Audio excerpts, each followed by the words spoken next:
So good morning and good afternoon, everyone. Welcome to the workshop on generative AI tools for enhancing the research process. We are glad to have you all here and excited to share with you some of the ways AI can streamline and improve your work, from administration to literature reviews, data collection, data analysis, and reporting. Please note that the session is being recorded, so you can refer back to it later if you miss anything or want to revisit any of the topics we cover. To make this session interactive and engaging, we will be using Mentimeter. You can join in by scanning the QR code on the screen with your mobile phone or click the link in the chat. Tunde will kindly help with that. And then you will click the link, allowing you to participate in the polls, quiz, and other interactive activities throughout the workshop. Before we dive into the specifics of the GenAI tools, I'd like to quickly give you some background. Actually, I'm working with Tunde on the research project, which is about using GenAI for multimodal learning. In our research, we have been exploring AI tools which can be used to enhance the learning experience by integrating information like text, images, audio, and video. So tools we will be introducing today actually have been used in our own research project, and we are excited to share them with you. We believe these tools have the potential to revolutionize the way research is conducted, making it more efficient, accurate, and impactful. So may I quickly check if everyone, you can join the slide and see what's going on the next slide. While I'm switching to the next page, you can also see the same from your mobile device, or if you have clicked on from your desktop. Yeah, I can see the hearts. Yeah. So this is the purpose, as I have quickly mentioned, and the agenda will take us to go through these parts. So before we make a start, let me introduce Tunde to give us more details about the research project I mentioned. Thank you, Tunde.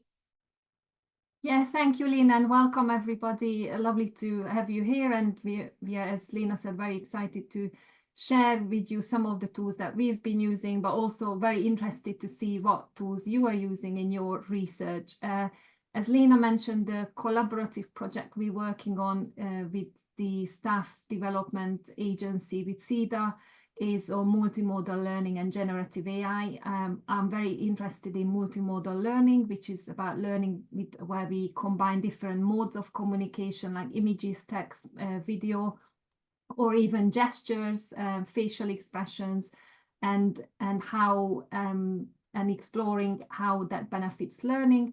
But also the research project is particularly focused on how we can use generative AI to either produce or maybe critique multimodal artifacts with our students as part of the learning process.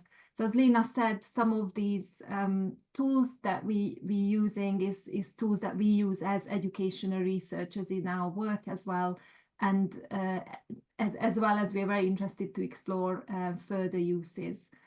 I think that's probably what I need to say at this point. So I think the way we've organized this session is to break down the different parts of the research process and maybe just highlight one tool just because we don't have too much time that we have found useful or you may find useful with you or your students' research.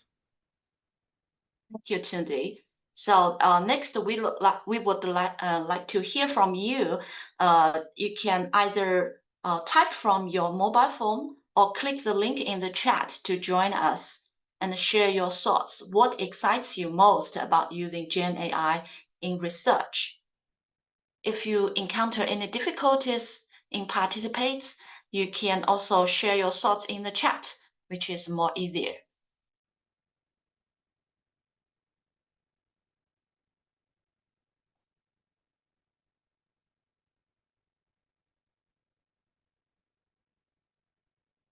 Okay, cool. We can see some of the comments now. Powerful data analysis, speed, taking over manual tasks. Yes, automated, boring tasks. That's also what I really like AI to save my time for more meaningful tasks.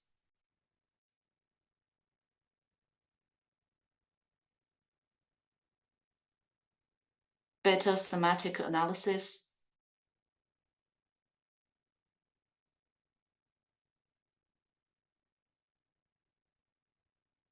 Great. And any more thoughts? Tunde, how about you? When you first start to use Gen AI for research, what most excites you? I think for me as well is taking over some of the tasks that you think, oh, I don't have time to do. Formatting references, for instance, is definitely something that I don't want to spend time with. Once I know the theory or how you do it, I want someone else to worry about the full stops and the commas. Yes, for me, I think I usually struggle when I want to check who is the leading person in one particular area. And it is quite time consuming to look through all the literature. Nowadays, with AI, I think a tool that Tunde will introduce later will help us better. So we just easily click one button and the system automatically give us the network map of the authors. So let's take a look at the second question. What are the biggest challenges you face in your research? It's really good to hear from you about what excites you. But when we are using the new tools, there are always challenges. Look forward to your thoughts and sharing your experience.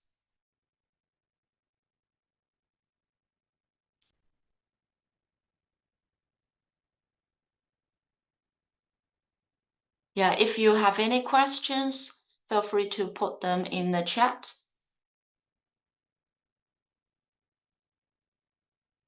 The biggest challenge to find time to write up. It's still the challenge for now. Ethical approval. Now let me hide this QR code so that we can see more responses.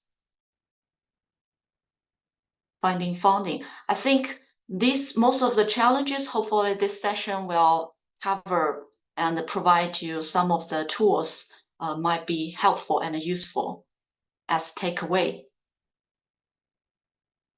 Find industry relevant research questions. Good point. Finding the right journal. Respond to reviewer comments. Yes. Seeking literature writing. Great. Thank you, everyone. Due to the time limitation, I think we need to move on, and we will hopefully address your concerns and provide some of the useful tools. For today's session, we have prepared lots of the resources on the Miro board. This is a screenshot of the Miro board, and you are welcome to join the Miro board through two ways. And Tunde will also kindly help to share the link. There will be two links. Actually, I have the links here. I can quickly share it in the chat. One link is that you can. Okay, thank you, Tunde. That's really helpful. One link is for you to view, so you don't need to register an account. If you would like to join to co-edit the content, you can register an account. As we can see, some of you have already joined the board, and then you can start to add your comments. I will now stop sharing, and so that Tunde, you can share from your screen and share from the first part about administration using AI. Thanks. Yeah, thank you, Lena. So as Lena said, let me just try and share. Can I just check? You can see my screen? Yes, I Okay. can see your screen. I think this Miro board will be available for you after the session as well, and this is where we've put all the resources and tools that you may want to try out, and we also encourage you to add to it as well if you have things to do. So the way we have, and anyone perhaps not familiar with Miro or Miro, we never know how to pronounce it. Yes. So you can move with your. If you want to grab the screen and move around, you can right click with your mouse if you've got a mouse, and with the right click button will help you move around. And if you need to you edit or add things to it, or you can drag some of these items onto the board, then you use your left mouse and let's say double click, and you might want to add things here. So the way we have organized things is that you can also zoom in and zoom out with your rolling button in your mouse. So as Lena said, we've got a section on each of the research state area. So I will talk about administration and funding, and we'll also show you a tool from literature research. I will probably, so here you've got the examples for later, but I will just pop to ChatGPT. So one of the things that, and it will introduce you some of the ways we have used ChatGPT for writing research funding or some of the administrative tasks.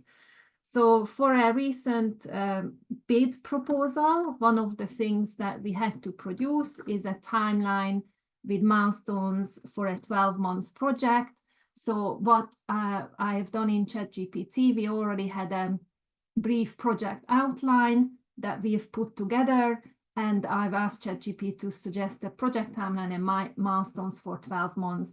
And that's really useful because then you've got something quite efficiently, quickly there, and you can tailor it, you can format it, but it can give you ideas that you may have forgotten about. And obviously you don't need to take it as it is. You can use your own judgment and critique, but it can be really helpful. For instance, I could just say to ChatGPT now, because I need to write a section on my milestones and the outputs from the project, to just pull out the milestones. So once it's there, ChatGPT is so flexible that you can work with the data and reformat it in the specific way that your bid document is asking you to do.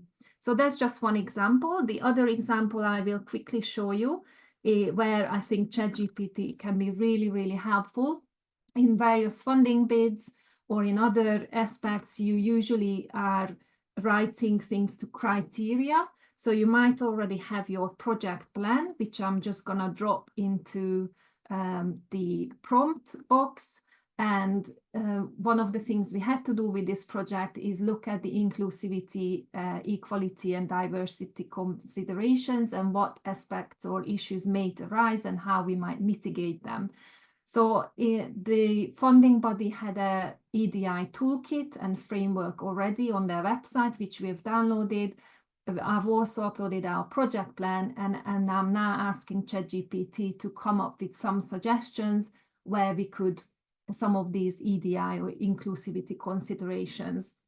And I think we already had some ideas of what we would do, but then ChatGPT can give you some other ideas, or perhaps where it's also strong is using the bid document and the words and the language from the framework of that particular funding body and organization. So I think these two aspects, and then as you can see, in one of the project involved creating open access resource, or the other suggestion, it was probably one of the other suggestion is looking at diverse stakeholder engagement or the well-being of team members. So then we could work with these ideas and refine it. And just one idea that I love ChatGPT for writing funding bids is the word count. So when I usually tend to overwrite things and double the length, that is the minimum or the maximum. So when you've got a 500 word piece written and you're trying to condense it down to the allocated 250, then I can just prompt ChatGPT, can you reduce this text to 250? And obviously I would need to just check that text as well. Has it left out the most important bit that I wanted to? But it can give you some really nice linguistic suggestions on how you can reduce the word count as well. So that's probably what I wanted to show you in terms of the funding and administration. And we already mentioned that we might use ChatGPT for reformatting references and things like that. So I don't know if anyone got any questions, or I can't see the chat at the moment, but if anyone got any questions or suggestions on this part of the aspect, or Lena, do you want to add something? Thanks, Tunde. I'm monitoring the chat. So far, no questions yet. Maybe people are exploring exciting on the Miro. I can see mouses move over. Yeah. Okay. Yes. Great. If any I've switched question the pop mouse up, I will over. Yeah. let you know. Okay, so let's take the next step is literature reviews. So this is where AI can be really, really helpful, as well. You see a number of tool lists. We probably, one that I've started looking at is Elicit for literature reviews, but Dean Harris is doing a session on literature reviews on Friday. So there's probably more to explore there. The other one I looked at was Scholarcy. But one of the tools that we will show you today is Research Rabbit, and I move on now to show Research Rabbit for you. So this Research Rabbit is what I would call is a snowballing tool, but just much more powerful because it's powered by by AI. And the way it works, I think that can be really useful. Okay, I'll just show you how you use it before I start talking about it. So this is, I'm logged into Research Rabbit, and I can now, I've been tasked to come up with literature on a new topic that I haven't yet explored, or I may have explored in another area. So I create a collection for that topic, and it will show up here. And then when I click on the collection, you see that I haven't added any papers. So there's a chance to do that. So there's a number of ways I can add papers to it. I can do a search, which I will show you in a minute. You can also put in keywords or DOI, or also import Zotero. If you're using Zotero, it works really nicely across Zotero, or if you've got other reference management systems, you can import it in the .rs and other files. So let's look at generative AI in education as a topic. And you see that there's two different databases or behind the scenes sources that it will search. For education, I will stick with all subject areas. So these are the papers that are then recommended to me, and you can have a look at them based on the abstract and make a decision whether you want to add this to your collection or not. So for instance, I'm going for these, and you can add them to the collection. And once they are in the collection, you can do a further exploration. Because this topic is something that's only really published, generative AI has come out in 2022, so most of the papers are in the last 2 years. So there is not sort of the history of citation chain between these papers. So I will show you, so I've shown you how to create a collection and quickly add papers to it. But what I will show you here is sort of the other functions in using another collection that there's a bigger history of publication in this topic, which is internationalization in education. So I've got already some papers here, and one of the things you can do is explore visual connections. And as you can see, the green papers mean that they are already in my collection, and the arrows are meaningful. So this means that Tunde is citing Peshby a year earlier. So you can see a nice link and probably visually see that, okay, this author is probably quite a key author because already 3 people are citing. Okay, so then the things you can do is explore papers that are similar in terms of keywords that are already in your collection. And then it will, if you click on that, it will bring you all those papers and a nice visualization. You can also look at earlier work, so papers that have been published before that.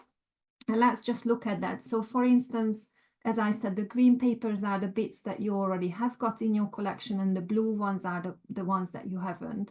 Now I see that this work has been cited twice. So maybe I'll decide to look at that, and you can see a little bit more detail and make a decision whether you want to add it to your collection or not. So in that case, I'll add it to the collection. And also with these papers, you can go down the rabbit hole of looking at similar works to that paper and what paper that's been cited as well. But just going back to my collection and the visualization, I think another nice feature of it that you really get a sense of the key authors that are clustered. So for instance, I can see that there is probably a cluster around Night here, this paper that I haven't got in my collection. So Research Rabbit can be really useful to spot any sort of missing pieces in your existing collection. Let's say if you've already done your research in databases and you wanted to import and just check, have I left anybody out that's really key that I haven't yet got in my,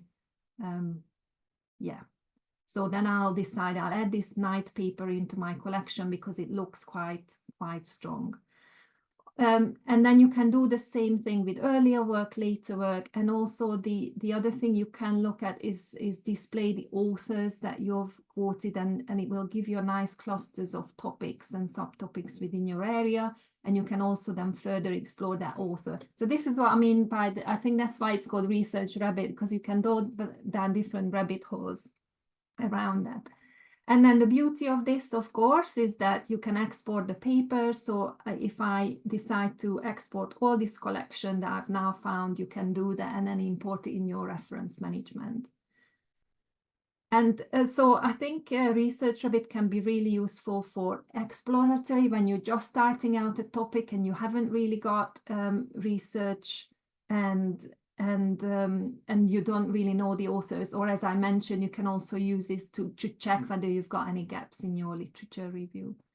I think that's probably what I wanted to share for now about these literature review tools because of interest of time. So I will stop sharing. And Lena, hand it back to you to cover the others. Thank you, Tunde. So I will switch to the screen and introduce the data collection tool, which is Mentimeter. We used it for today's interactive workshop. We can actually think about using it for another purpose, which is data collection. Before I go to the Mentimeter website to show, you can also click this link after the session. This link is an example with a video recording showing you how to do it from the Mentimeter. So now let's go to the Mentimeter website, and then I will quickly do a demo. Usually when if you have had the experience of using Mentimeter before, we usually create quick slides for interactive activities. And they have a new AI feature, which you can find it once you land it on the homepage here. And if we click Start with AI, we will see a box like this. So the traditional way of collecting data, especially the self-reported perceptions, we usually use the online questionnaire form. And nowadays, we can think about maybe using an interactive way during our class so that students are more engaged and all the data and the statistics can be generated automatically by the system. We can also use this tool to help us quickly generate a survey. As you can see, these are the examples. And for today's demo, I will quickly type, for example, if I want to have a survey on multimodal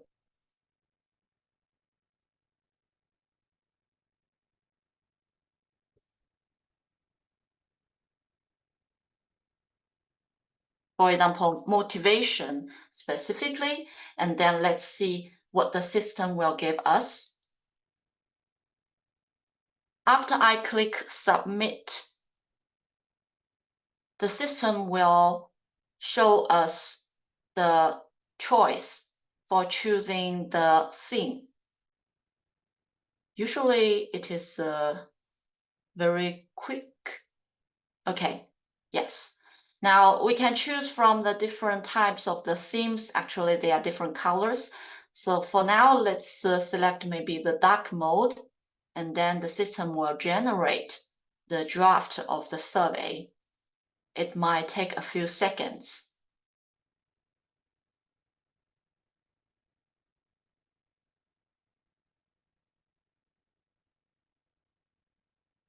Okay, as you can see, the system has automatically generated this survey with 7 slides, and we can edit every slide with content that we don't like. For example, this is multiple choice.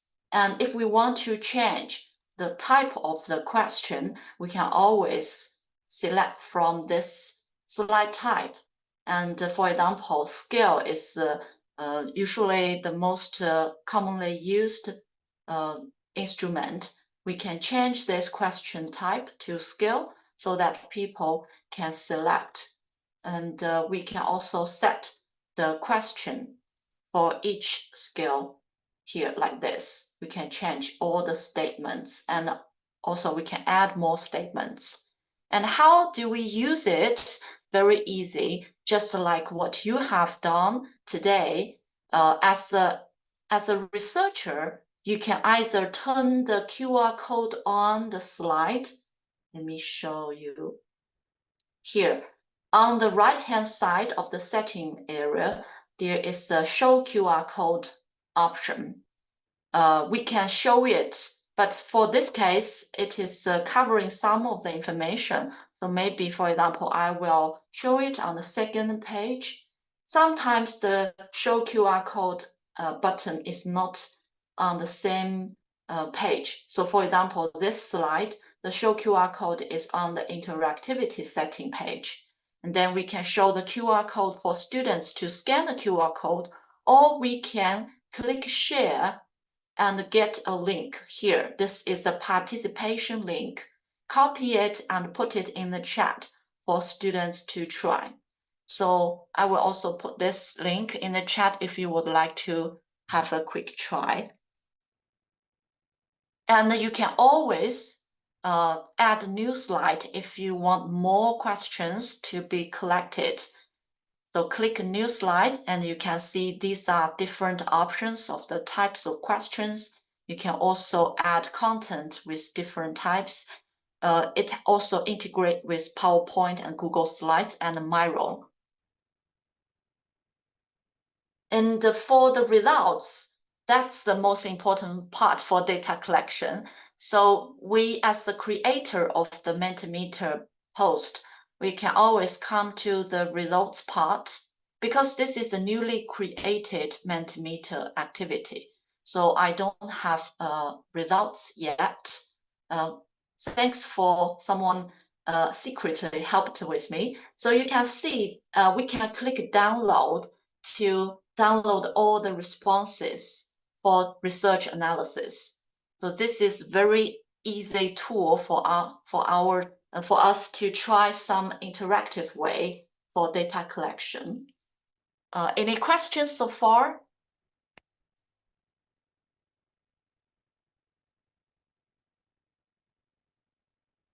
So if you think, there is no question in the chat for now, so. Thank you, Tunde, for checking. Yeah, because the time is limited, we have prepared a long list of the other data collection tools for you to try out. You can find them on the Miro board here. All these tools are can be used differently. You can also click on the demo video link and try this example. So now I will quickly move on to the next topic, which is data analysis.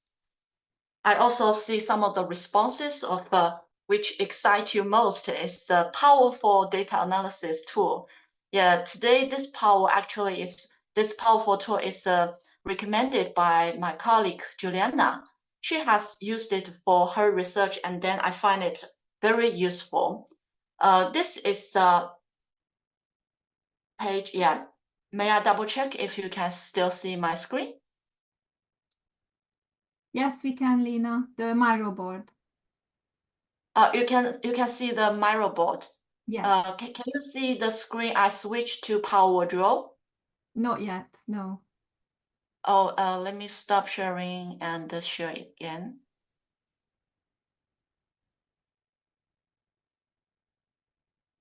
How about now? Something is coming. Yes, yeah, we are on Power Drill. Okay, thanks. So I forgot to double check previously when I was showing the Mentimeter example. Is everything okay? Can you see the Mentimeter example? Yeah, we could. Okay, thank you. So this is the Power Drill. You can find the link on the Miro board. When you landing on the page, there are different options. And here, generate data report is the thing that you can try first because it's really easier and powerful. It takes time to analyze the data. So I have prepared some example. For example, this is multimodal learning research we have conducted.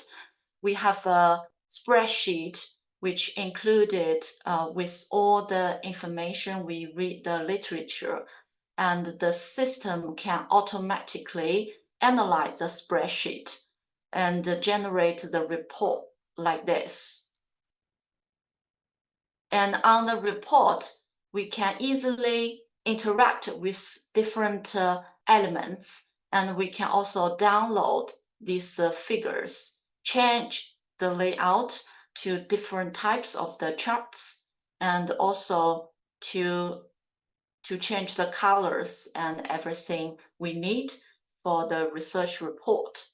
So I will quickly do a demo using the data. So what we do is we can upload file or choose from an existing data set or explore from online. For today's quick demo, I will use upload a file from my computer. So I have already prepared it from my folder. So we can quickly drag and drop. So as you can see, this is a spreadsheet. Let me open it so that you can quickly take a look what the spreadsheet look like.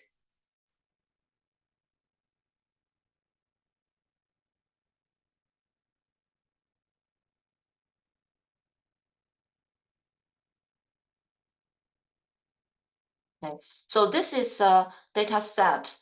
We have two research assistant students who review the literature and make the record with the details of every paper they have reviewed, and with some of the brief thematic analysis. So this is a spreadsheet with in total 17 papers. Now we will upload it to the Power Drill.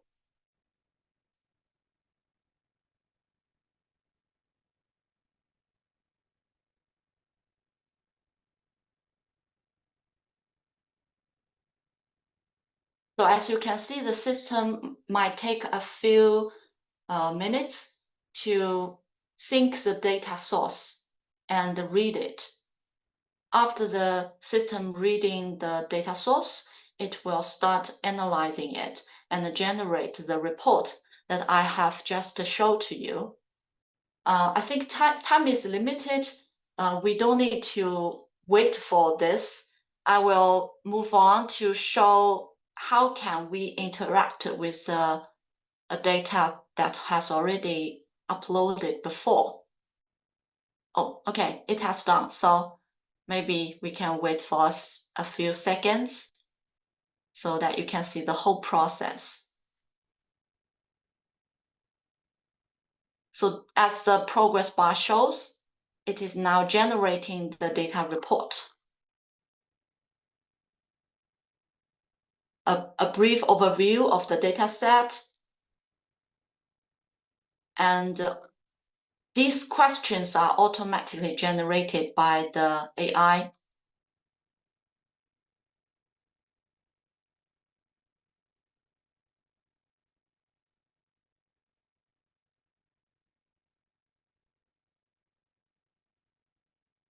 We can also navigate by the sidebar.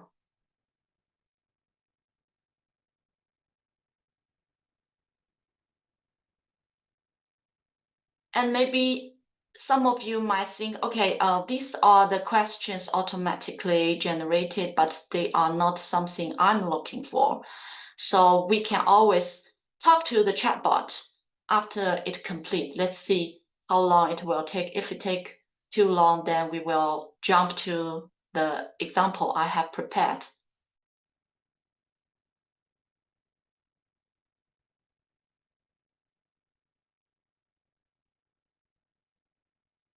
Okay, it's done. So once the report has done, we can always click back and talk to the chatbot and explore the information that we want to investigate. For example, if I want to ask how many papers published in 2024,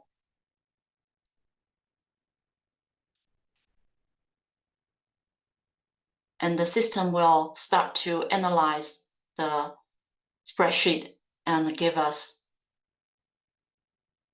Sometimes I think this is one of the drawbacks. Sometimes the system will give me another language. Anyone who knows this language, definitely not English. But most of the time, the system can give us the English language answers smoothly. So this is one of the PowerDraw's features. There are many other features. For example, they provide lots of the public data sets you can take a look and make use of for your research practice. If we click on this, we can see more details of the provided public resources. And also there are presentations. As you have been aware, the report can easily transfer to a presentation mode. I'm watching the clock. I think if you are interested in using this tool, you'd better try yourself, and then you can find how you can better use it for your research. And for now, I will give it back to Tunde for the next part. Yeah, thanks, Lena. I would love to have a go now that we've got on that PowerDraw because it looks brilliant. Okay, so what I will show you next is reporting, and we will look at Quillbot as one of the writing tools. So I'm just going to check whether I've got, can you see my Quillbot just to make sure that Yes. we are on? Thank you. Yes. So this is a writing tool that has got a number of functions. So I will just show you flow just very briefly, paraphraser, grammar checker, and summarizer as a function. And then there's obviously further functions to explore with this. I would say, having played around this, I would say that this tool is probably aimed at developing writers like undergraduate, postgraduate students. I have found some of the features a bit restrictive in terms of what I wanted to achieve for my writing, but that's just my sort of impression. So with Flow, one of the things like students could, for instance, do is they've got an essay, for instance, AI in higher education, and it can offer a quick start, basically an essay structure idea for them to maybe implement or customize or something like that. So it has given me a potential essay structure for that topic. And then the other things I could be doing here, again, probably for myself, I would be using some database searches, but there's always various utilities for these. So in here, I could use generative AI in higher education using multimedia. as the resources that I want to find out. And similarly, it will prompt me with some potential articles, and then I could decide whether I wanted to use this or not. But I won't dwell in this function in a lot of time, but just let's go back to some of the other functions.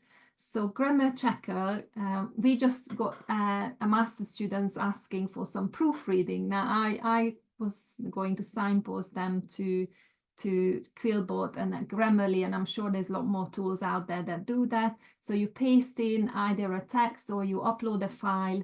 It will come up with the red underlines where you say there is fixing all errors, and then I just click fix all errors if I didn't want to sort of go through them. But you can also step through them by one and make sure that you agree with it. For instance, I think this likes Oxford commas, whereas Word doesn't necessarily like Oxford commas. So yeah, there's probably differences. And the other thing, so that's quite handy, grammar checker. The other thing that is quite useful is paraphrase. So again, if someone is a developing writer or even you, I mean, I sometimes struggle to find a synonym if I don't want to overuse the same word.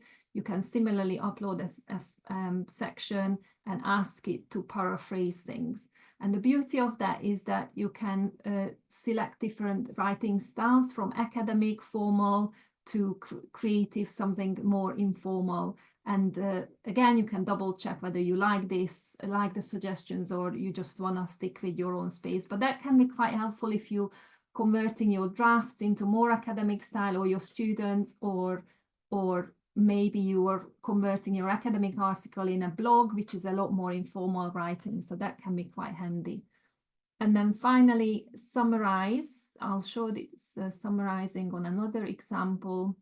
So one of the things I've done is, actually, I'll just show you the blank project. So with you can start different projects, and as you see, you can paste text or import file. So what I've done here is I imported a PDF file. Which one is it? Summarize. So this was a PDF file of an article on multimodal learning that we just using for our literature. And one of the things you can do is ask Quillbot is to summarize it. So you can ask for a paragraph style summary that will be still quite long. So this will summarize the whole article. But sometimes you just want to know a sense of the article, just very, very brief highlights of what it has done. So then the key sentences might be quite useful. Still, I think if you, let's say, if you had to provide a summary in a particular word, like 250 words, or you have to write an abstract to, I like using ChatGPT a little bit more than that. I think and then there's also other functions like citation generator or translator, and AI detector and plagiarism checker is something that I think there's a limit, and you might need the premium edition to do those things as well. But that's probably enough, just in the interest of time, running through. Let me just stop sharing. Just some of the writing tool ideas that we have got, and there's loads more on the Miro board. Thanks, Tunde. I think we have a question from Gavin. He's wondering how to protect the privacy with Quillbot. Do you mean privacy of our writing or data? I haven't looked into, I haven't looked into the permissions around Quillbot. That's a good question. I'm presuming with the premium edition, as with most of the tools, that you would keep your data safe, but I don't want to say this in this case because I haven't checked that. But yeah, I think all sort of like, for instance, with the ChatGPT example, it's definitely we were using it in a way that our data won't go in the training database. Yeah. Thanks, Okay, Tunde. I hand over to you, and then I can answer Vicky in the chat. Okay, thank you. I will move on and share the next tool.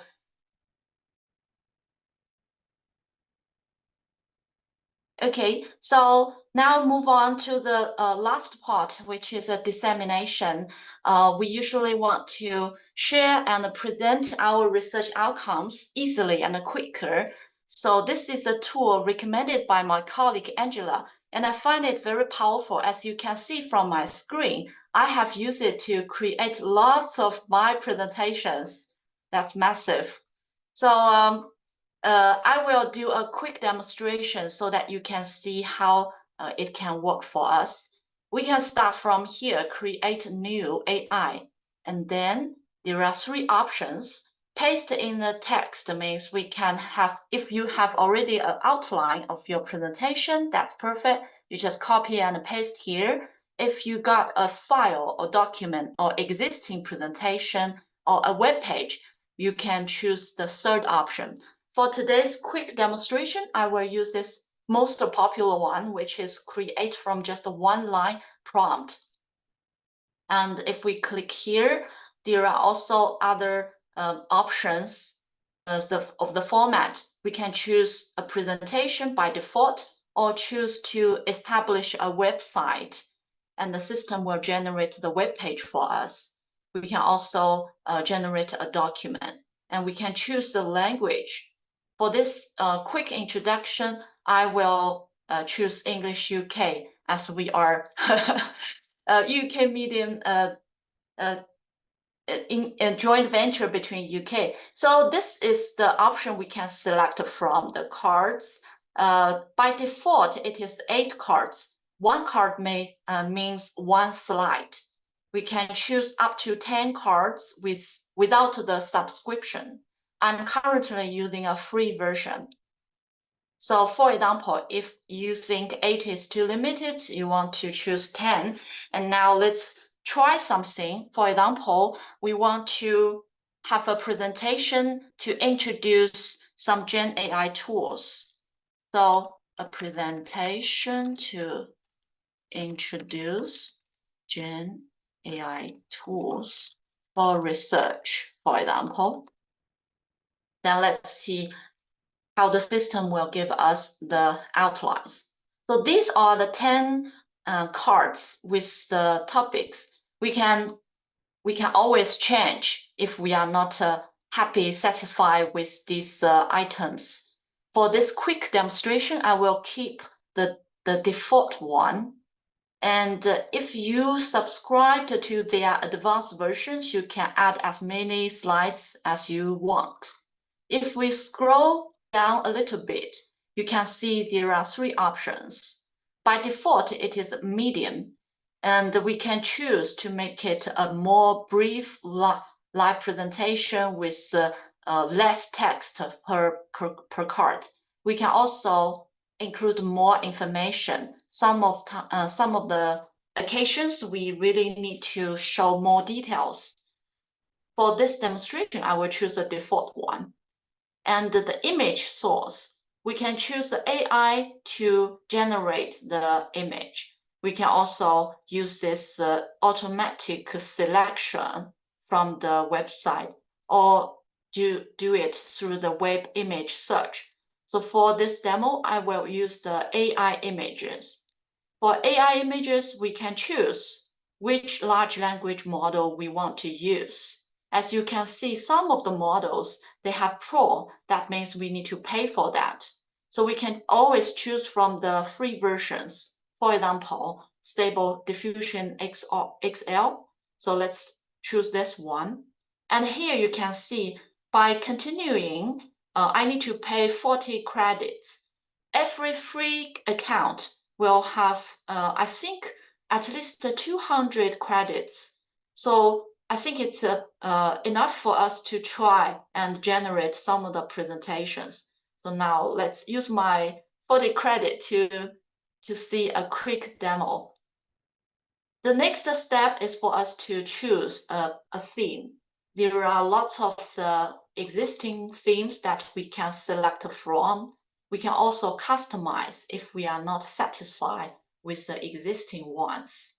So for this quick demo, I will quickly choose this one, and then we click Generate.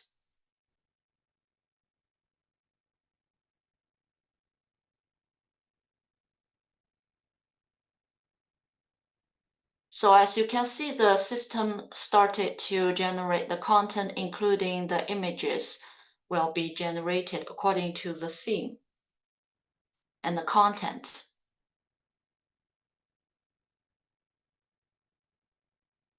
of course, this demonstration is generating a presentation from one line prompt. Usually for research presentation, we always have our outlines and the contents ready, so we can use the other options. So this is what we have got for now, and based on this foundation, we can change the text layout.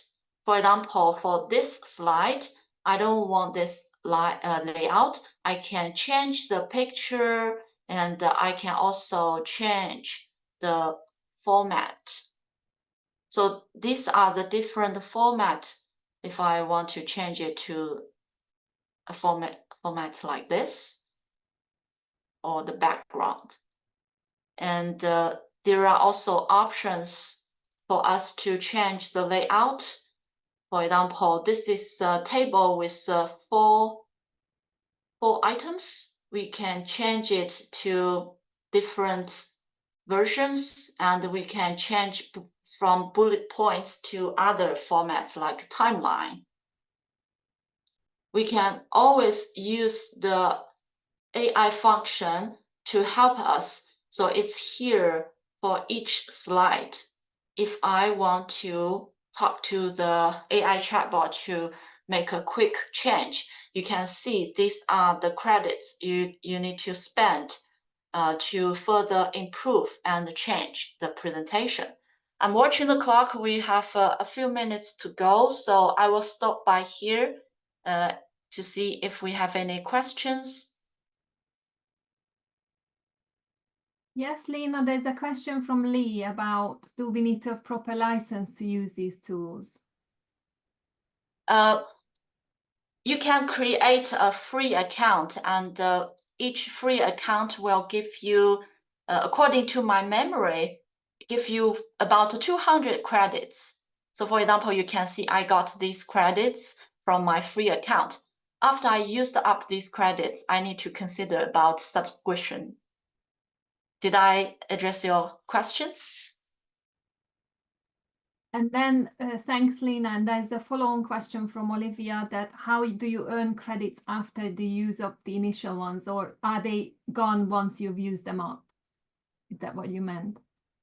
Yes, once we click next, the credits will be reduced, and we can earn credits by I think by upgrade to the subscription mode.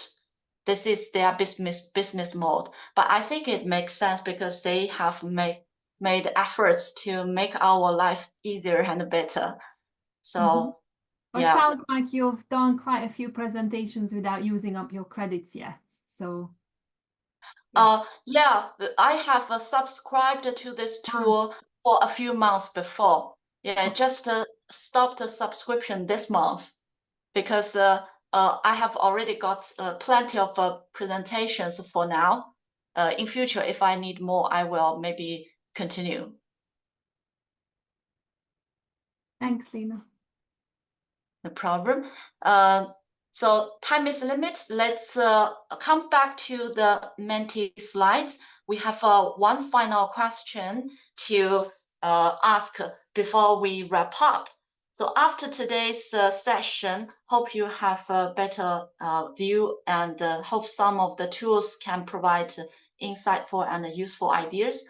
Would you please scan the QR code or click the link to participate? Our final question, you can rank the following AI tools based on their potential impact on your research.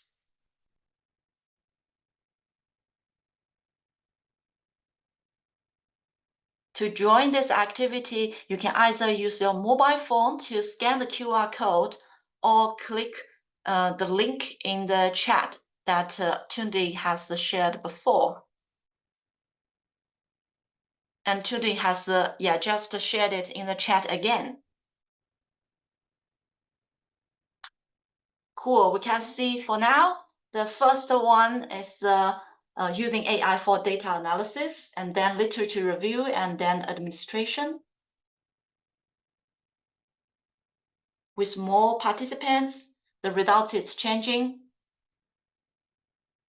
This is also something, as I mentioned, using Mentimeter for data collection, which is an innovative way for researchers in an interactive approach to collect our data. Thank you, everyone. Yeah, it's interesting to see the order. Interesting. Literature review now is the top one. Hope today's session will be useful for you. And this is the final slide, and I will turn it back to Tunde. Yeah, thank you, Lena, and thanks everyone for engaging. And yes, the Miro board will be available with the recording after the session. And also we've got some discussion items on the board if anyone wanted to contribute or maybe post things that you might have a go after today's session of doing, because that would be also interesting. And of course, if anyone has any other AI tools that you have been using and wanted to share with us, then please do so. Yeah, as I think that was really interesting that to look at the Menti poll results about where you're thinking of what you might have a go. And yeah, thank you very much for attending. I'm conscious that we've got a next session as well, starting at 10. So just a huge thanks, and thank you, Lena. It was great to do this session together, and we'll watch out for the recording after this. Thanks everyone for coming. Thank you, Tunde, and thank you, everyone. Have a nice day and have a nice evening.